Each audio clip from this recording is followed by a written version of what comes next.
hadday waxooda kugu shubaan weligeed ku deeqi mayso waxaad adigu gacantaada ku qabsato iyo maskaxdaada iyo taladaada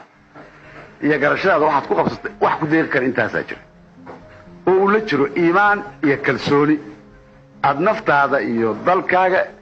iyo diintaada aad ku qabto wax kaloo ku deeqi karaa ma jira Soomaaliya dantaada u jeeso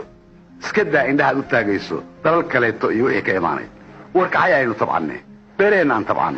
oo badeena kala soo baxnay wax ku yaa oo xooleenaan xanaanaysano aan ku noolaano wixii waxayna dheer aynu kaalmaysano asaan cadow ku ayn dalkeen iyo dadkeen inaan anagu inta marada dhexda ku xiranno adkaysano aynaan tabcina weligaan ka bixi mayno gun iyo gacan horsi baan u dhamaanayna ma gun iyo gacan horsi baan ku jiri karnaa insaanku sharaf buu leeyahay karaam buu leeyahay oo maanu inta ilaaheen uskano iyo nafteena maynu qof iyo yaanba inta qaato waa ka halka doow ka baxay maanu wax ku abuurno bal qof walba gurigiisa muu ku abuur geed lima inuu bixiyeen ka arkay oo geed babaaya ku abuura oo geed camba ku abuura waa baxaya qof gurigiisa u sabaxay ma jirto